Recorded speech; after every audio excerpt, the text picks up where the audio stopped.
मैं हूं रजत शर्मा और आज सोना और चांदी खरीदने वालों के लिए बहुत बड़ा दिन है, क्योंकि आने वाले दिनों में सोने और चांदी के दामों में कितना बड़ा उतार चढ़ाव देखने को मिलेगा, इस वीडियो में हम आपको बताएंगे। साथ ही आपको ये भी बता दें कि आज भारतीय सर्राफा बाजार में एक बार फिर से सोने में भारी गिरावट दर्ज की गई है, वहीं चांदी में बड़ा बदलाव देखने को मिला। तो आइए जानते हैं आखिर भारतीय सर्राफा बाजार में आगे सोने और चांदी में क्या होगा। क्या आने वाले दिनों में गिरावट जारी रहेगी या फिर तेजी देखने को मिलेगी, इसके साथ ही जानेंगे आज की वो खास रिपोर्ट्स जिनमें सोने और चांदी का जिक्र किया गया। और हाँ दोस्तों, हम आपको बताएंगे आज भारतीय सर्राफा बाजार में 18 कैरेट, 22 कैरेट और 24 कैरेट सोने के ताजा भाव, साथ ही जानेंगे कि आज 1 किलो चांदी का भाव क्या चल रहा है। लेकिन उससे पहले रोजाना सोने और चांदी के ताजा भाव सबसे पहले पाने के लिए चैनल को सब्सक्राइब जरूर कर लीजिए और इस वीडियो को एक प्यारा सा लाइक करके ज्यादा से ज्यादा अपने दोस्तों के साथ शेयर करें। तो चलिए सबसे पहले जानते हैं आज चांदी के भारतीय सर्राफा बाजार से सामने आई है आज की रिपोर्ट के मुताबिक चांदी के भाव कुछ इस प्रकार है। 1 ग्राम चांदी का भाव 149 रुपये 65 पैसे। 8 ग्राम चांदी का भाव 1197 रुपये 21 पैसे। 10 ग्राम चांदी का भाव 1496 रुपये 51 पैसे। 100 ग्राम चांदी का भाव 14,965 रुपये 10 पैसे और 1 किलो चांदी का भाव 1,49,651 रुपये रहा। दोस्तों आपको बता दें, जहां पिछले हफ्ते से चांदी के दामों में लगातार भारी गिरावट देखने को मिल रही थी, वहीं अब चांदी अपने रिकॉर्ड स्तर से लगभग 30 से 35 हजार रुपये तक नीचे आ चुकी थी। लेकिन आज चांदी में मामूली तेजी दर्ज की गई है और 1 किलो चांदी करीब 1,794 रुपये महंगी हुई है। अब सवाल यह है, आखिर आने वाले दिनों में सोने और चांदी में गिरावट जारी रहेगी या फिर तेजी लौटेगी? विश्लेषकों का क्या कहना है और आने वाले 2 दिनों में ऐसा क्या होने वाला जिसका सीधा असर भारतीय सर्राफा बाजार पर पड़ सकता है? चलिए जानते हैं पूरी रिपोर्ट विस्तार से। देखिए दोस्तों, आज का सवाल सिर्फ इतना नहीं है कि सोना और चांदी क्यों गिरे, बल्कि यह भी कि कौन गिरा रहा और क्यों। पहला मुद्दा अमेरिका का बढ़ता कर्ज। अमेरिका का कर्ज अब 38 ट्रिलियन डॉलर को पार कर चुका है, यानी अब हर डॉलर के पीछे भरोसा कम और खतरा ज्यादा जुड़ गया। कर्ज और जीडीपी का अनुपात अब एक 130% पर पहुंच गया, जबकि 100% से ऊपर जाने का मतलब होता है इकोनॉमी की सांसें फूलना शुरू।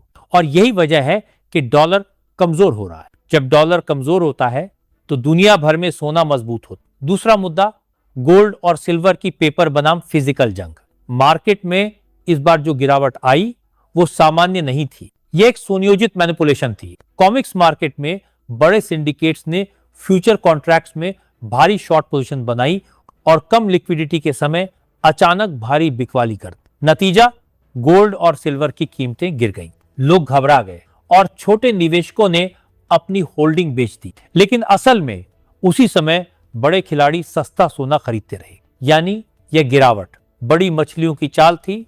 फिजिकल गोल्ड और सिल्वर की मांग आज भी रिकॉर्ड स्तर पर। कॉमिक्स में अक्टूबर महीने में 1183 टन सिल्वर की डिलीवरी हुई, जो ऐतिहासिक मानी जा रही है। तीसरा मुद्दा चीन की नई गोल्ड करेंसी चाल। अब समझिए असली खेल। चीन युआन को गोल्ड से जोड़ने की तैयारी में है। जैसे पहले डॉलर गोल्ड स्टैंडर्ड से जुड़ा था, वैसे ही अब चीन अपना करेंसी सिस्टम गोल्ड बैक बना रहा है। इसके लिए उसने अपना खुद का पेमेंट नेटवर्क बनाया, CIPS cross border interbank payment system, जिसमें अब तक 185 देश जुड़ चुके हैं। यानी दुनिया अब धीरे धीरे डॉलर से हटकर युआन की ओर बढ़ रही है और इसका मतलब साफ है, सोने की मांग और बढ़ेगी।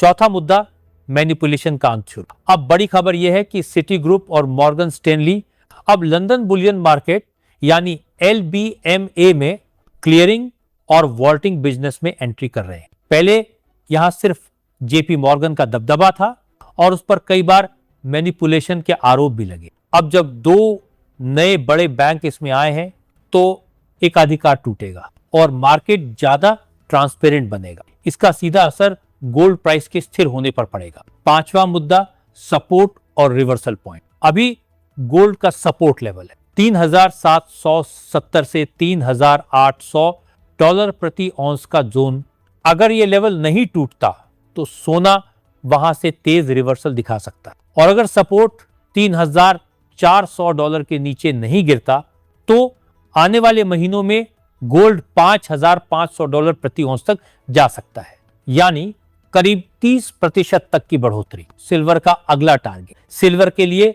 रिपोर्ट्स अब भी बुलिश हैं, यहां से 20 से 25% तक की तेजी संभव है, क्योंकि इंडस्ट्री डिमांड जैसे इलेक्ट्रॉनिक्स, ग्रीन एनर्जी और सिल्वर का 50% हिस्सा अब इंडस्ट्री में इस्तेमाल हो रहा है और यही दोस्तों अगली बड़ी तेजी की जड़ बने। तो दोस्तों आने वाले 2 दिन बेहद अहम हैं, इन्हें ध्यान में रखते हुए सोने और चांदी में निवेश समझदारी से करें। अब आइए जानते हैं आज भारतीय सर्राफा बाजार की ताजा रिपोर्ट क्या कहती है। रिपोर्ट के मुताबिक 18 कैरेट के हिसाब से सोने के ताजा भाव कुछ इस प्रकार हैं। 1 ग्राम सोने का भाव 9,668 रुपये, 10 ग्राम सोने का भाव 96,680 रुपये। अब आइए जानते हैं आज 22 कैरेट के हिसाब से सोने के भाव क्या हैं।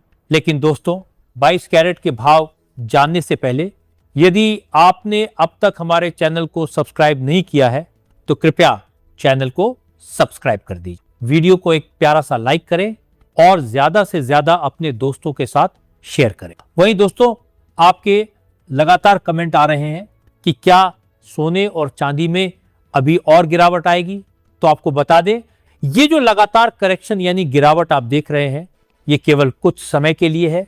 सोने और चांदी के दाम इस साल के अंत तक एक बार फिर से अपने रिकॉर्ड स्तर पर पहुंच सकते हैं, क्योंकि देखा जाए तो आज भारतीय सर्राफा बाजार में सोना सस्ता हुआ। 22 कैरेट के हिसाब से आज के ताजा भाव कुछ इस प्रकार है। 1 ग्राम सोने का भाव 11,479 रुपये, 8 ग्राम सोने का भाव 91,832 रुपये, 10 ग्राम सोने का भाव 1,14,790 रुपये और 100 ग्राम सोने का भाव 11,47,900 रुपये। देखा जाए तो आज भी सोने में गिरावट दर्ज की गई है। प्रति 100 ग्राम में करीब 8,200 रुपये की गिरावट आई है और प्रति 10 ग्राम में 820 रुपये तक सोना सस्ता हुआ है, जो कि खरीदारों के लिए एक बड़ी खुशखबरी है। अब सवाल यह है, क्या आप लोग चाहते हैं कि सोना और सस्ता हो? क्योंकि आज भारतीय सर्राफा बाजार में 24 कैरेट के हिसाब से सोने के भाव कुछ इस प्रकार हैं। 1 ग्राम सोने का भाव 12,519 रुपये, 8 ग्राम सोने का भाव 1,00,000 रुपये 152 रुपये, 10 ग्राम सोने का भाव 1,25,190 रुपये और 100 ग्राम सोने का भाव 12,51,900 रुपये। तो दोस्तों ये थे आज के सोने और चांदी के ताजा भाव। हमने आपको बताया गिरावट कब आई, क्यों आई और आने वाले दिनों में क्या हो सकता। सारी जानकारी आपको विस्तार पूर्वक इस वीडियो में दी गई है। मिलते हैं अगले वीडियो में, तब तक के लिए जय हिंद, जय भारत।